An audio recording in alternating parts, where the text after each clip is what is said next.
Audio Jungle. एक बार की बात है, रोज की तरह बादशाह अकबर दरबार में बैठकर अपनी प्रजा की समस्याएं सुन रहे थे। Audio Jungle. सभी लोग अपनी अपनी समस्याएं लेकर बादशाह के सामने हाजिर हो रहे थे और तभी राघव व केशव नाम के दो पड़ोसी अपनी समस्या लेकर दरबार में आए। इन दोनों की समस्या की जड़ था इन दोनों घर के बीच मौजूद फलों से लबालब भरा आम का पेड़। मामला आम के पेड़ के मालिकाना हक को लेकर था। राघव कह रहा था कि पेड़ उसका है, केशव झूठ बोल रहा है। वहीं केशव कह रहा था वह पेड़ का असली मालिक मैं हूं और राघव झूठा है। पेड़ एक और मालिक दो का मामला बहुत उलझा हुआ था और दोनों में से कोई भी हार मानने को तैयार नहीं था। दोनों पक्षों की बातें सुनकर और सोच विचार करने के बाद बादशाह अकबर ने ये मामला अपने नवरत्नों में से एक बीरबल को ये मामला सौंप दिया। मामले को सुलझाने और सच्चाई का पता लगाने के लिए बीरबल ने एक नाटक रचा। उस शाम बीरबल ने दो सिपाहियों से कहा कि वे राघव के घर जाएं और कहें कि उसके आम के पेड़ से आम चोरी हो रहे हैं। उन्होंने दो सिपाहियों को केशव के घर जाकर भी यही संदेश देने को कहा। साथ ही बीरबल ने कहा कि ये संदेश देने के बाद वो उनके घर के पीछे छिपकर देखें कि राघव और केशव क्या करते हैं। उनको पता नहीं लगना चाहिए कि तुम उनके घर आम की चोरी की सूचना लेकर जा रहे हो। सिपाहियों ने बिल्कुल वैसा ही किया जैसा बीरबल ने कहा था। दो सिपाही केशव के घर गए और दो राघव के घर। जब वो वहां पहुंचे तो उन्हें पता चला कि राघव और केशव दोनों ही घर में नहीं थे। तो सिपाहियों ने उनकी पत्नियों को ये संदेश दे दिया। जब केशव घर पहुंचा तो उसकी पत्नी ने उसे आम की चोरी की सूचना दी। ये सुनकर केशव ने कहा, अरे भाग्यवान, खाना तो खिला दो, आम के चक्कर में अब क्या भूखा बैठा रहूं? और कौन सा वह पेड़ मेरा अपना है?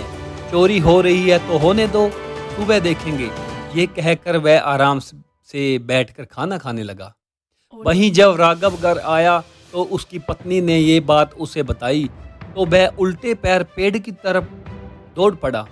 उसकी पत्नी ने पीछे से आवाज लगाई, अरे खाना तो खा लीजिए।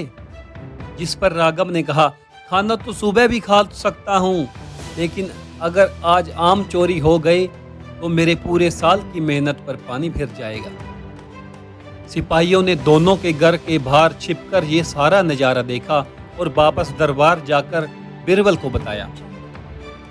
अगले दिन दोनों फिर से दरबार में हाजिर हुए।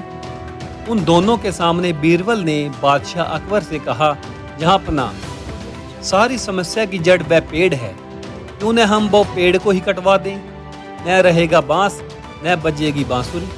बादशाह अकबर ने इस बारे में राघव और केशव से पूछा, इस बारे में आप दोनों का क्या ख्याल है? इस पर केशव ने कहा, हजूर, आपकी हुकूमत है, आप जैसा कहेंगे मैं चुपचाप स्वीकार कर लूँगा। वही राघव ने कहा, मालिक, मैंने 7 वर्ष तक उस पेड़ को सींचा है, आप चाहे तो केशव को दे दीजिए, लेकिन कृपया करके उसे कटवाए नहीं, मैं आपके आगे हाथ जोड़ता हूँ। उन दोनों की बात सुनकर बादशाह अकबर ने बीरबल की तरफ देखा और कहा, अब आपका क्या कहना है? इसके बाद बीरबल ने बादशाह को बीती रात का किस्सा सुनाया और मुस्कुराते हुए कहा, हजूर, पेड़ एक और मालिक दो, ऐसा कैसे हो सकता है? कल रात हुई घटना और केशव झूठा, ये तो होना ही था। ये सुनकर बादशाह ने बीरबल को शाबाशी दी। उन्होंने अपने हक के खातिर लड़ने के लिए राघव को बधाई दी और चोरी करने व झूठ बोलने के लिए केशव को जेल में बंद करने का आदेश दे दिया। कहानी से क्या शिक्षा मिलती है दोस्तों? एक पेड़ और 2 मालिक की कहानी से हमें ये सीख मिलती है कि मेहनत किए बिना छल से किसी और की चीज़ चुराने का अंजाम बुरा ही होता है। इसलिए दोस्तों मेहनत करो, किसी अमीर की तरफ देखोगे तो हमारे दिल को ही सुकून नहीं मिलेगा। कोशिश करो कि मेहनत करके उस अमीर से भी आगे निकल के हमको दिखाना है। मेहनत के बल से चोरी ठगी ठारी के करने के साथ ही निकलना, हमको मेहनत करनी है। जितनी ज़्यादा मेहनत करोगी दुनिया में उतना ही आगे निकल सकते। तो दोस्तों चैनल को सब्सक्राइब करो, लाइक करो, वीडियो देखते रहिए।